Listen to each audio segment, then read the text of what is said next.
This video is made for entertainment purposes only. I heard a Bigfoot's confession on a November night in 2019, and what it told me still keeps me awake. Not because of what it did, but because of what it didn't do. And because we're about to make the same mistake all over again. My name is Father Thomas Brennan. I've been a Benedictine monk at St. Columba's Monastery in the North Cascades for 23 years. I've heard confessions from murderers, addicts, and broken souls carrying guilt that would crush most people. I thought I'd heard everything. I was wrong. What I'm about to tell you violates every sacred oath I've taken. The seal of confession is absolute, unbreakable. I could be defrocked, excommunicated, condemned by everyone I've ever known. But if I stay silent, if I keep this secret while the world burns around us, then I'm complicit in something far worse than breaking a vow. So I'm speaking. And may God forgive me for it. St. Columba's sits at the end of a logging road that hasn't seen maintenance in 15 years. We're 40 miles from the nearest town, a dying timber community called Forks Landing with maybe 200 people left. The monastery itself is older than the state of Washington, built by Irish monks in 1889 who came here seeking isolation and silence. They found it. And so did I. I came here in 1996, running from a life that had stopped making sense. I'd been a parish priest in Seattle, St. Benedict's on Capitol Hill, doing the work, saying the masses, baptizing babies and burying grandmothers. But I felt hollow, going through motions while my faith leaked out like water through cupped hands. Brother Augustine, the abbot at St. Columba's, told me something during my first week that I've never forgotten. Silence isn't the absence of noise, Thomas. It's the presence of truth. And truth doesn't always comfort us. He was right about that. We're a small community, only 7 monks now, down from 12 when I arrived. We follow the rule of St. Benedict: prayer, work, and silence. We grow most of our own food, maintain the buildings, and offer hospitality to the rare hikers or lost souls who find their way up the mountain. We pray the divine office 7 times a day, starting with vigils at 3:30 a.m. The world feels very far away up here. That's the point. But the forest is close. Old-growth Douglas fir and western hemlock, some of them 500 years old, crowding in on all sides. Moss covers everything: the ground, the rocks, the fallen logs slowly returning to soil. In winter, the fog rolls in thick enough to get lost in. You can stand 10 feet from the monastery wall and not see it. Brother Augustine used to say the forest remembers things we've forgotten, that it holds secrets older than human memory. I thought he was being poetic. It started 3 weeks before the confession, though I didn't recognize it as a beginning at the time. Brother Michael came back from checking the rain barrels one morning in early November, pale and shaken. He's our youngest monk, 34, former software engineer from Portland who burned out and found his way here. Usually unflappable. "There's something in the woods," he said during breakfast, breaking the morning silence. "We're allowed to speak during meals, but most of us don't." The sound of his voice made everyone look up. "What kind of something?" Brother Augustine asked, setting down his tea. "I don't know. Something big. I heard it moving through the underbrush near the Eastern Trail. Heavy footsteps. Not a deer, too deliberate. Not a bear either. Wrong season, wrong sound." "Did you see it?" "No. But I felt watched. Like whatever it was knew I was there and was choosing whether to show itself." Brother David, our herbalist, nodded slowly. He'd been at St. Columba's for 37 years, longer than anyone. "The old-growth section?" "Yes. Stay away from there for a while. Sometimes the forest needs to be left alone." That should have been strange advice. It wasn't, not here. Brother David had a relationship with the forest that bordered on mystical. He could find medicinal plants in winter, knew when storms were coming days in advance, and occasionally said things that made you wonder what he saw that the rest of us didn't. But Michael's unease infected the community. Over the next 2 weeks, others reported similar experiences. Brother James heard something large moving parallel to him during evening prayers in the chapel. Footsteps outside the walls, pacing. Brother Paul found massive footprints near the vegetable garden, pressed deep into the mud. 18 inches long, humanoid but wrong. 5 toes, but the proportions were off. I saw the tracks myself, measured them, photographed them on my ancient Nokia phone. We're allowed basic cell phones for emergencies, though reception up here is nearly non-existent. Bear, I said, wanting to believe it. Brother Paul just looked at me. You don't believe that? I didn't. Then the dreams started. Not every night, and not all of us, but enough to notice. Brother Michael dreamed of forests burning, ash falling like snow, the sky dark at noon. Brother James dreamed of cities underwater, empty streets filled with silent water. I dreamed of crowds of people walking in the same direction, their faces blank, heading toward something I couldn't see but knew was terrible. We compared notes during recreation hour, the one time each day we're encouraged to socialize. The dreams were different in detail but identical in feeling: grief, loss, and overwhelming inevitability. The sense that something important was ending and we'd failed to stop it. Collective anxiety, I said, falling back on my psychology minor from seminary. We're picking up on climate change fears, pandemic stress, political polarization. It's getting into our subconscious. But Brother Augustine shook his head. It's older than that, Thomas. This feeling isn't from now. It's from before. Before what? He didn't answer. November 19th, 2019. A Tuesday. The fog came in thick that afternoon, turning the world into gray cotton. Visibility dropped to maybe 15 feet. We moved through vespers and dinner in near silence, the weight of the weather pressing down on us. I had chapel duty that night, which meant staying in the small side chapel after Compline, the final prayer service at 8 p.m., in case anyone needed to talk or wanted to make confession. Usually, no one came. The monastery was isolated enough that we rarely had visitors, and the brothers confessed to each other on a rotating basis. But that night, I felt compelled to wait. The chapel is small, maybe 20 feet by 30, with a simple altar, a wooden crucifix, and 6 pews. A bank of votive candles provides the only light after dark, their flames casting dancing shadows on the stone walls. We keep it open all night, a beacon for lost travelers. I sat in silence, breathing the smell of beeswax and old wood, letting my mind settle into the familiar rhythm of prayer. Outside, the fog pressed against the windows like something alive. At 9:47 p.m., I remember checking my watch. I felt it. A presence. Not threatening, but enormous.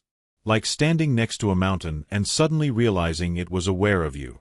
The temperature dropped 10 degrees in seconds. My breath misted in front of me. The candle flames bent sideways, though there was no draft. And then I heard it. Not with my ears, with my mind. Father. The word arrived fully formed in my consciousness, gentle but undeniable. A voice that was male and female simultaneously, old and young, human and profoundly other. I stood up, heart hammering, and turned toward the chapel door. It was standing in the doorway, 8 feet tall, maybe taller, covered in dark reddish-brown hair, matted and thick, shoulders impossibly broad, arms that hung nearly to its knees, ending in hands that looked disturbingly human, long fingers, opposable thumbs, but twice the size of mine. The face. God help me, the face is what I still see when I close my eyes. Not an ape. Not human. Something in between, or beyond both. A broad, flat nose. Deep-set eyes that caught the candlelight and reflected it back amber gold, filled with an intelligence that made my breath catch. High cheekbones. A heavy brow ridge. And an expression I'd seen 1,000 times in my confessional back in Seattle. Grief. Crushing, absolute grief. I need to confess, the voice said in my head. Before the cleaning comes again. I should have been terrified. Should have screamed, run, collapsed.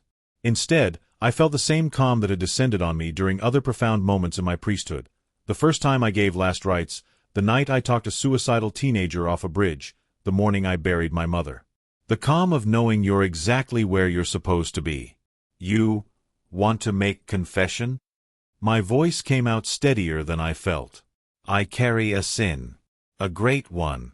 It has weight. I cannot die carrying it.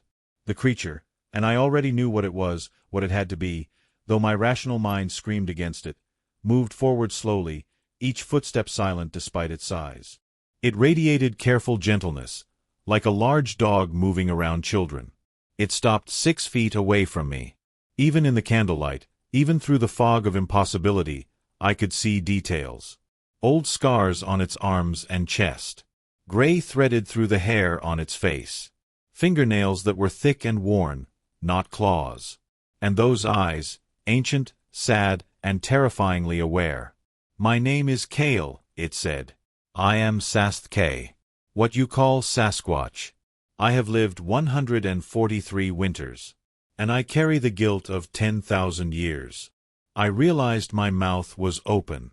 I closed it, swallowed hard. "I'm Father Thomas," I managed. "And I hear confessions. I know. I have watched you pray, watched your community. You believe in forgiveness, yes? Even for sins committed before your gods were named?" "Yes," I said, though my theology was suddenly feeling very inadequate. "God's mercy is infinite." "We will test that," Kale said, and even though the voice had no tone in the traditional sense, I felt the sadness in it like a physical weight. "Sit, Father. This will take time. And I must tell you everything, or the confession means nothing." I sat on the front pew. Kale lowered itself to the floor, cross-legged, hands resting on its knees in a posture that looked almost meditative. The candlelight played across its features, making it seem even less real, a creature from myth, sitting in my chapel, asking for absolution. "Tell me," I said softly. And Kale began to speak, not with a voice, but directly into my mind, unfolding a story that unmade everything I thought I knew about the world. "We are older than you think," Kale said, and I felt the words settle into my mind like stones dropping into still water. "Older than your recorded history. Older than your oldest cities. We walked these forests when your kind still huddled in caves across the great water." The chapel felt smaller suddenly, the walls pressing in, as if the weight of what I was about to hear needed more space than this small room could provide. "We are not animals, Father Thomas. We never were.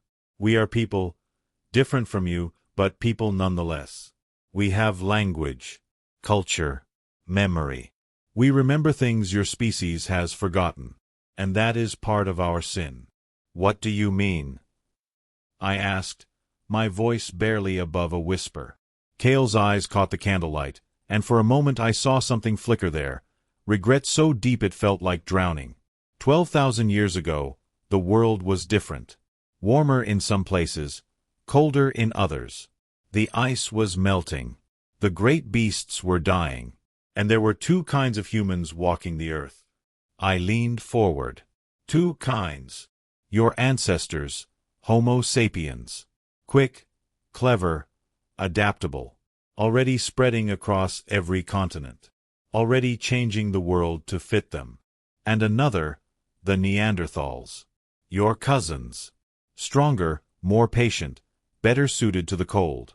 They lasted a long time, Father. Longer than your history books say. Some survived until 8,000 years ago, in pockets, in remote places. My mind reeled. This contradicted everything I'd learned, but something in the way Kale spoke, the certainty, the sorrow, made me believe. We knew them both. We traded with them, learned from them. The Neanderthals especially. They understood the forest like your kind understood fire. They could read the land, predict the seasons, live in balance with what surrounded them. They taught us much. You're saying your species existed alongside humans? For thousands of years. We still do, Father. We are just better at hiding than we used to be. But yes, for millennia, we coexisted. 3 peoples, yours, the Neanderthals, and us. The Sasquatch. The forest people. Kale shifted slightly, and I heard the floorboards creak under its weight. But something was happening. Something we had seen before. Before. My throat felt dry. This is not the first time, Father Thomas. Humanity is not the first civilization to rise on this world. The candles flickered. Outside, I heard the wind pick up, making the fog swirl against the windows. 60,000 years ago, there was another people. Not human, something else. Something that came before. They built cities, developed tools, learned to manipulate the world around them. They grew in number and spread across the lands. And they did what your kind is doing now. What do you mean? They took too much. Cut down the forests. Killed the great beasts until none remained. Fouled the waters. Changed the very air itself. They grew so numerous, so powerful, that they believed themselves beyond consequence. Beyond the balance. I felt cold. The chapel seemed to darken, even though the candles still burned. And the world responded. Not with malice, the world has no malice. But with correction. With balance restoration. The old ones called it the cleaning. We call it that still. What happened to them? Everything. Storms that lasted years. Temperatures that swung wildly. The food chains collapsed. Diseases swept through their cities. The earth itself shook and split. In 3 generations, they were gone. Not extinct. Small groups survived in remote places, barely. But their civilization ended. The world pressed the reset button. Kale's hands clenched slowly, then relaxed. And the world recovered. Over thousands of years, the forests grew back. New species evolved.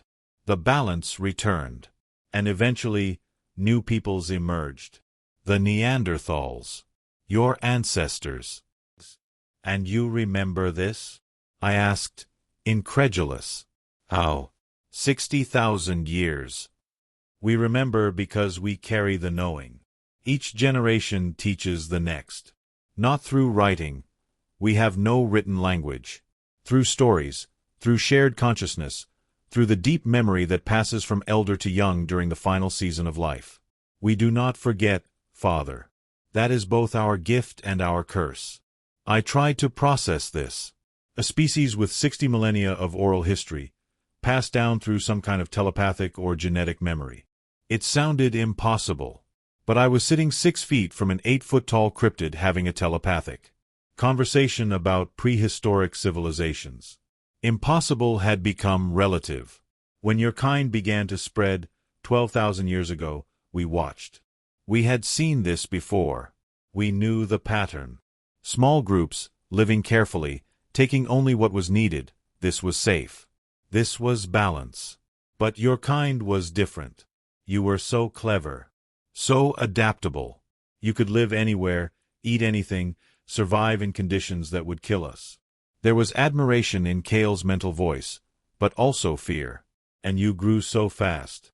Faster than the old ones had. Within a few thousand years, you had villages. Then towns. Then cities. You developed agriculture, domesticated animals, created complex societies.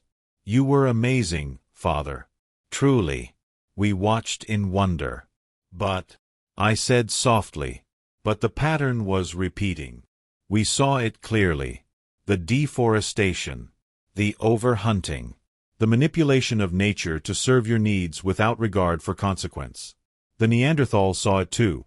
They tried to show your ancestors different ways, slower ways, sustainable ways. But your kind was too successful. Too confident. Too numerous. Kale's voice grew heavier in my mind. 8,000 years ago, the last Neanderthal communities were dying. Not because your kind hunted them, though some did, but because the world was changing, and your kind was changing it. The forests they needed were being cleared. The animals they hunted were disappearing. The careful balance they maintained for hundreds of thousands of years was breaking. And you did nothing? I asked, then immediately regretted the judgment in my tone. But Kale didn't react defensively.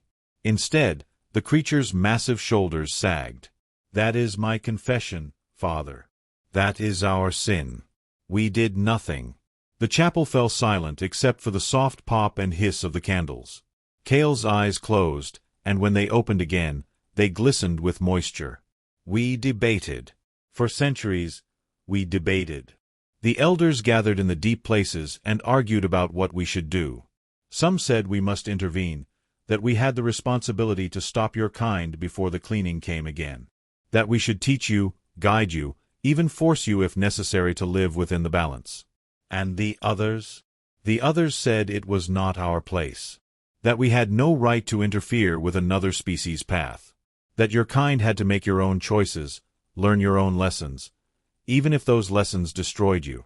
They said we should simply survive, retreat deeper into the wild places, and wait for the cleaning to come. Wait for your civilization to fall as the old ones had fallen, and then emerge afterward to help the survivors. What did you choose? But I already knew. The grief radiating from Kale told me everything. We chose to hide, to wait, to do nothing.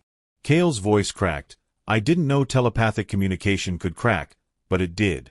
We watched your Bronze Age empires rise and consume the cedars of Lebanon until the mountains were bare. We watched your Iron Age kingdoms fill the air with smelter smoke. We watched Rome clear-cut the Mediterranean forests. We watched your Middle Ages hunt the European megafauna to extinction. We watched your Industrial Revolution blacken the skies of England and poison the rivers. Each sentence hit like a hammer blow. We watched your 20th century split the atom and nearly destroy yourselves. We watched you fill the oceans with plastic and the atmosphere with carbon. We watched you drive species after species into extinction. More in a single human lifetime than in 10,000 years before. Why? I asked, and my voice broke. Why didn't you do something? Reveal yourselves? Warn us? Because we were afraid, Father Thomas. Afraid of your kind. Afraid of your violence, your numbers, your terrible cleverness. You are apex predators who learn to think. You are death wrapped in curiosity. Every species that has challenged you is gone, the saber-toothed cats, the dire wolves, the great bears. You are only 6 billion. 7 billion, I corrected automatically. Almost 8 now. A pause. Then something that felt like a telepathic shudder. 8 billion. Yes. We are 3,000. Maybe less now. If we revealed ourselves, your kind would do what you always do. Study us, capture us, cage us, or kill us. We would not survive your attention. So we hid. And we told ourselves it was wisdom. But it wasn't. It was cowardice. The word hung in the air between us, heavy as stone. We had the knowledge. We carried the memory of what happens when a species breaks the balance. We could have shared it, found ways to teach you without revealing ourselves fully, left messages, signs, guided your shamans and prophets toward sustainability. We could have tried. Kale's hands opened and closed, a gesture of helpless regret. But we did nothing. And the Neanderthals died. And your population exploded. And now, Father, the cleaning is coming again. My blood went cold. What do you mean, coming again? The signs are all there. We see them. We feel them. The weather grows unstable, storms stronger, droughts longer, temperatures erratic. The old patterns are breaking. The animals are confused, migrating at wrong times, breeding out of season. The forest is sick. We feel it in the trees, in the soil. Something fundamental is breaking. Climate change, I said. We know. We're trying to. You are not trying, Father. You are pretending to try. Your leaders talk while the world burns. Your people know the truth but cannot face it. You are 8 billion individuals all hoping someone else will solve the problem. And it is too late for small changes now. No, I said, more sharply than I intended. It's not too late. We can still. The cleaning does not wait for you to be ready. It does not care about your hope or your technology or your promises. It simply comes. And when it does, 8 billion will become 1 billion. Maybe less. In your lifetime, Father Thomas. In the next 30 years. You will see your cities flood. Your crops fail. Your people turn on each other for water and food. You will see civilization collapse not all at once, but piece by piece, like a body dying of 1,000 cuts. I wanted to argue. Wanted to say he was wrong, that we were resilient, that human ingenuity would save us. but the words stuck in my throat. Because I knew. Deep down, I knew. And this is my sin, Cale continued, his mental voice barely a whisper now. This is our sin. We knew. We remembered. We could have helped. And we chose safety over responsibility. We chose our survival over the possibility of preventing catastrophe. We watched your Neanderthal cousins die and did nothing. We watched your species race toward the cliff edge and said nothing. But you're telling me now, I said desperately. That means something. You're breaking your silence. I am one voice, Father. My people do not speak with me in this. The elders say it is still too dangerous, still not our place. They say we must wait, survive, emerge after. They say humans would not listen anyway. Would we? I asked quietly. Cale looked at me with those ancient, terrible eyes. A priest sits in a remote monastery, speaking with a creature that should not exist, hearing truths that his entire civilization denies. If I walked into your cities, Father Thomas, what would happen? Would your kind listen to the warnings of a monster? Or would they cage me, study me, and continue their path toward oblivion? I had no answer. I came to you because I am dying, Cale said simply. My heart grows weak. I have perhaps one winter left. And I cannot die carrying this guilt. My people believe confession is weakness, that acknowledgement of error serves no purpose. But I have watched your kind long enough to learn that you have something we lack. What? The belief that confession brings absolution. That naming the sin reduces its weight.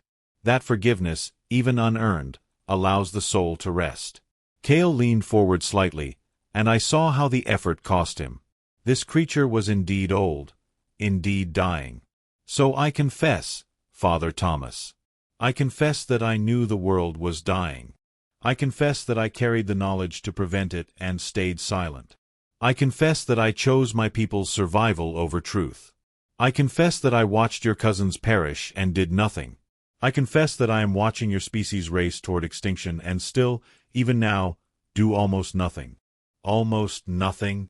I latched onto the word. I am telling you. One priest in one forgotten monastery. It is pathetic, but it is something. It is all I have left. The candles had burned low. Wax pooled on the altar. I realized I'd been sitting here for over an hour, listening to a confession that rewrote history and condemned the future in the same breath. What do you want from me? I asked. What do you want me to do with this? Whatever you choose, Father. Tell your superiors. Tell the world. Tell no one. The cleaning comes regardless. I cannot stop it. You cannot stop it. Your species set these wheels in motion centuries ago. But I needed to speak the truth aloud, or in this case, in silence that you could hear. I needed to name the sin before I die. And what about forgiveness? I asked. You came here for confession. Do you want absolution? A priest heard a Bigfoot's confession. The sin it revealed is terrifying. Part 3 of 3. The question of absolution. Cale's question hung in the air between us. Do you want absolution? I sat frozen, my mind racing through 23 years of theological training and practice.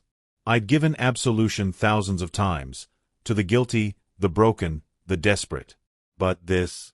How does a Catholic priest grant forgiveness for a sin that spans millennia? For a sin of omission that might cost billions of lives? I don't know if I can give you what you're asking for, I said honestly. The Church has protocols, rituals, requirements. You're not baptized. You're not even human. I mean, not Homo sapiens. I don't know if my authority extends to. Your church is 2,000 years old, Cale interrupted gently. My people are 200,000 years old. We existed long before your rituals, and we will exist, in some form, long after. I am not asking for your church's forgiveness, Father Thomas. I am asking for yours. Mine. The word came out small, overwhelmed. You are a person who has dedicated his life to understanding guilt and grace. You have sat with countless souls carrying unbearable weights. You know what it means to fail, to choose wrongly, to live with regret. So I ask you, Thomas Brennan, human person, can you forgive me? Can you forgive my people? Can you say that our choice, however terrible its consequences, was understandable? I looked at this creature, this person, dying and desperate for some measure of peace. And I thought about the question beneath the question. Could I forgive someone for not saving us from ourselves? Tell me something, I said slowly. If you had intervened, if your people had revealed themselves 10,000 years ago, 5,000, even 1,000, would it have worked? Would humanity have listened? Cale was quiet for a long moment. I do not know. Perhaps not. Your species has produced saints and monsters in equal measure. You are capable of extraordinary compassion and unspeakable cruelty. You can look at truth and deny it. You can know something intellectually and refuse to act on it emotionally. You are contradictions walking on two legs. So you might have died for nothing, revealed yourselves, been hunted to extinction, and we'd still be exactly where we are now. Yes, that is possible. Perhaps even likely. Then your sin isn't that you did nothing, I said, the realization forming as I spoke. Your sin is that you were afraid. That you chose certainty, certain survival through hiding, over uncertain heroism. You chose the known over the risk of the unknown. Cale's eyes widened slightly. You understand. I do. Because I made the same choice. The words came pouring out before I could stop them.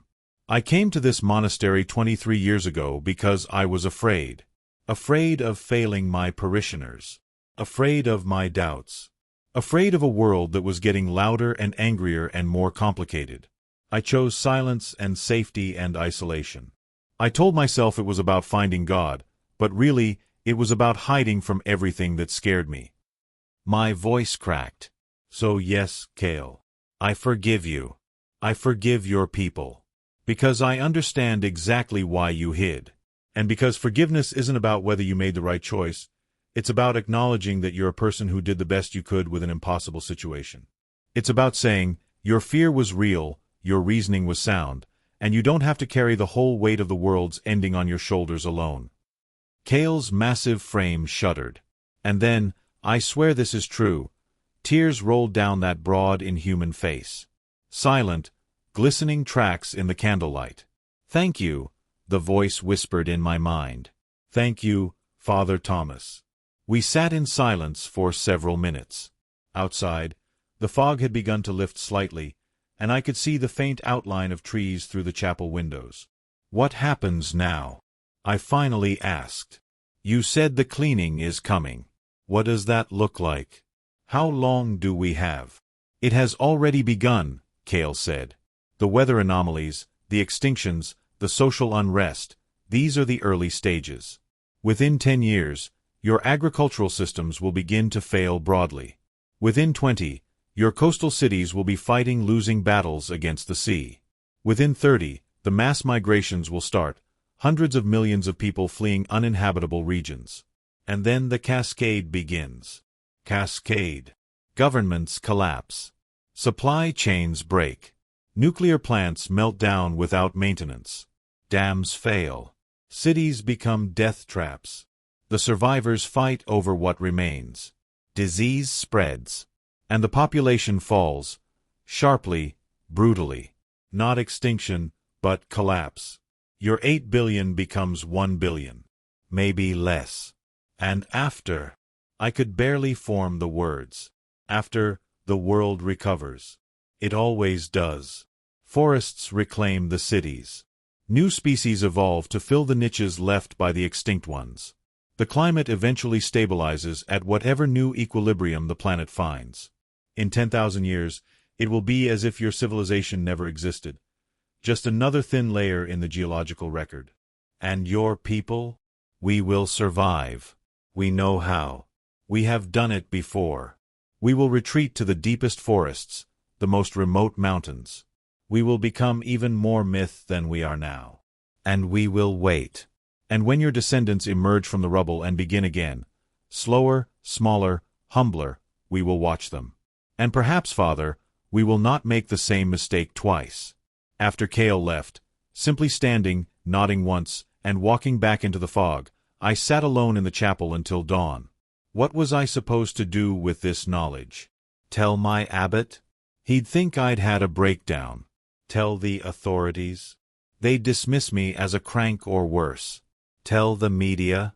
I'd be a laughingstock, another conspiracy theorist screaming about the end times. And yet, Cale had trusted me with this truth, had broken his people's long silence to confess to one isolated priest. There had to be a reason, had to be a purpose. The answer came as the first light touched the chapel windows. I couldn't save the world. Cale was right, the wheels were already in motion, had been for centuries. 8 billion people weren't going to suddenly change course because a monk claimed he'd talked to Bigfoot. But I could witness. I could testify. I could add my voice, however small, to the chorus of people trying to wake others up before it's too late. At morning prayers, I told Brother Augustine everything. He listened without interruption, his weathered face unreadable in the pre-dawn darkness. When I finished, he was quiet for a long time. I believe you, he finally said. You do. Thomas, I've lived in these woods for 40 years. I've seen things, heard things. Brother David has seen them too, though he's more circumspect about it. The forest is old and full of mysteries. And you're not the kind of man who hallucinates or lies. So what do I do? You honor the confession by keeping it sealed, the specific details, the things Cale told you in trust. But the warning? The truth about what's coming? That's not confession. That's prophecy. And prophets have an obligation to speak. I started small. An article in an obscure environmental journal, published under a pseudonym. Indigenous Wisdom and Climate Catastrophe, Lessons from Oral Traditions. I wove Cale's warnings into a broader discussion of how indigenous peoples worldwide had been sounding the alarm for decades while the developed world ignored them. It got 43 views. I tried a blog. A monk's reflections on ecological collapse. I wrote about the dreams our community had shared, the sense of impending catastrophe, the moral obligation to speak truth even when it's unwelcome. 27 regular readers. I reached out to environmental groups, offering to speak at conferences. Most ignored me. A few invited me to small workshops where I'd talk to rooms of 15 or 20 people who already agreed with me. It was like shouting into the wind. And yet, I kept going. Because Cale had broken a 60,000-year silence to speak. The least I could do was honor that. Brother Michael found Cale's body in the spring of 2021. The Sasquatch had died sitting against a massive Douglas fir in the old-growth section, hands folded peacefully in his lap. Brother Michael said later that he'd been drawn to the spot, felt compelled to check that particular area despite having no reason to. We couldn't report it. Couldn't let authorities examine the body. It would mean dissection, study, spectacle, everything Cale's people had feared for millennia. So we buried him ourselves, the 7 of us. Dug a grave 8 feet deep at the base of that ancient tree. Said prayers in Latin and English. Brother David added prayers in a language none of us recognized, something he said the trees had taught him years ago. Before we covered the grave, I placed something in Cale's hands, my rosary. The one my mother had given me when I entered seminary.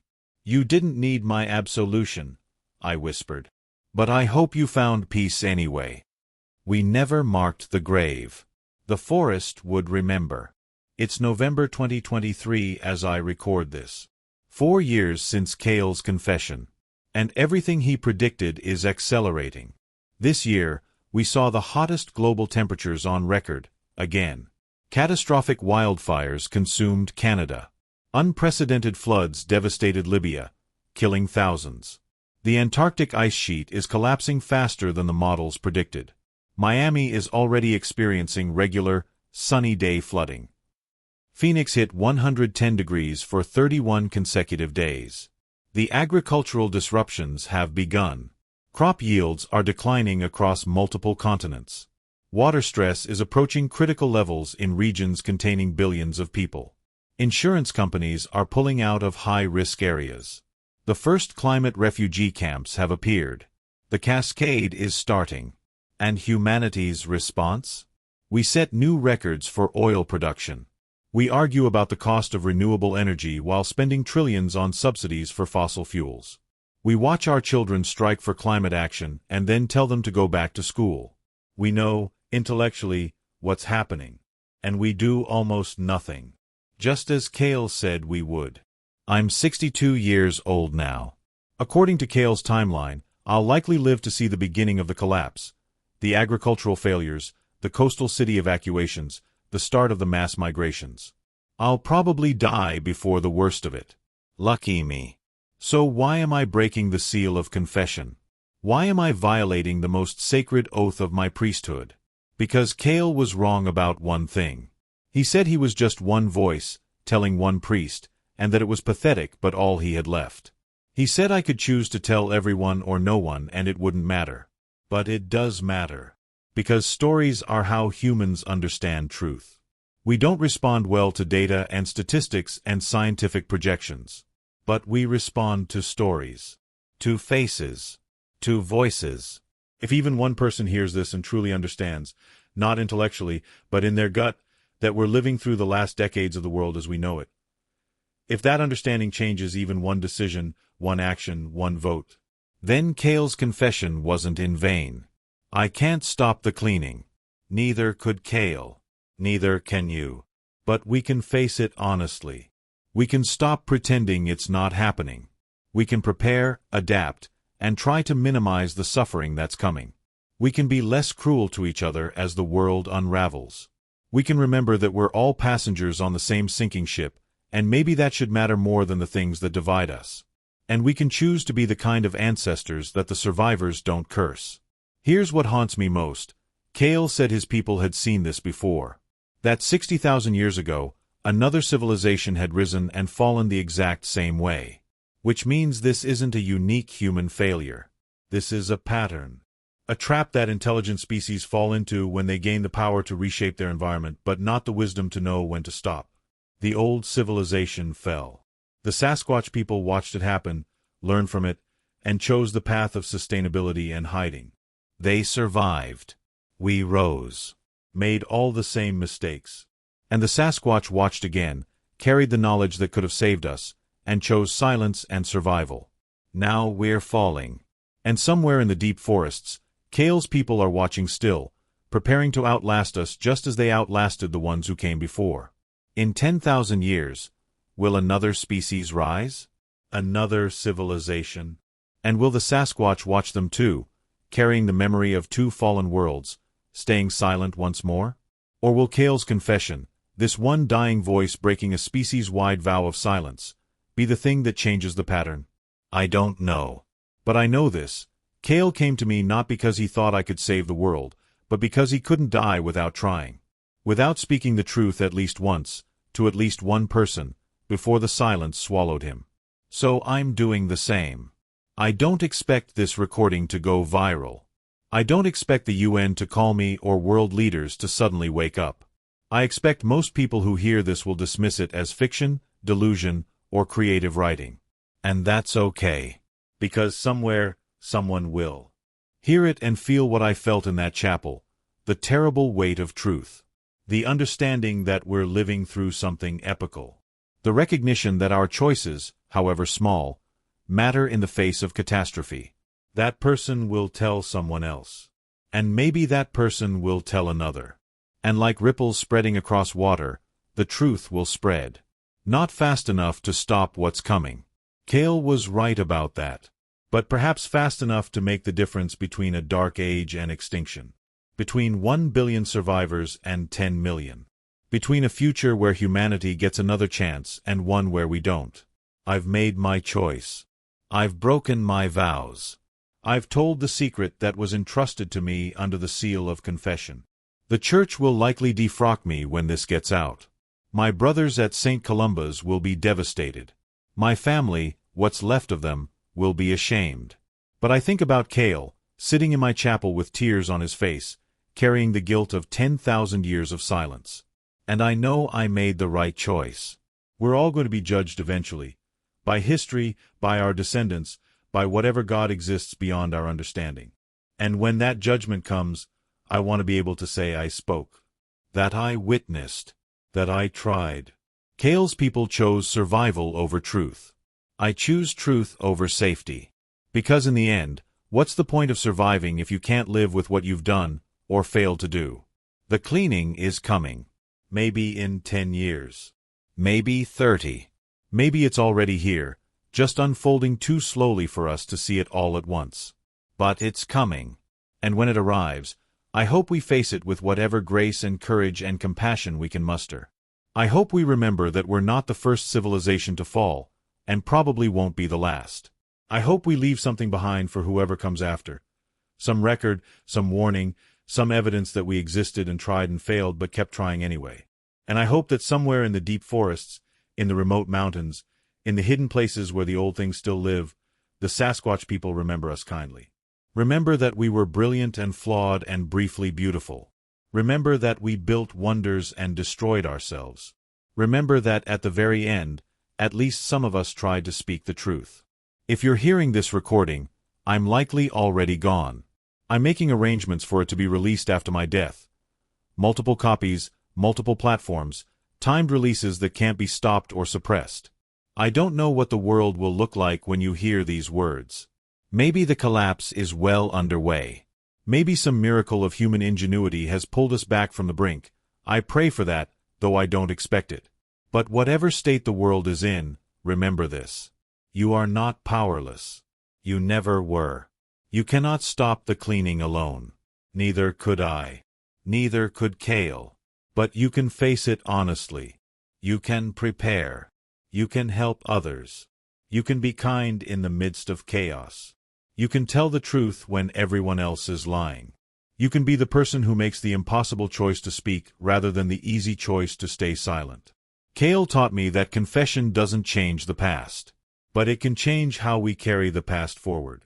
It can turn guilt into purpose, regret into resolve, silence into testimony.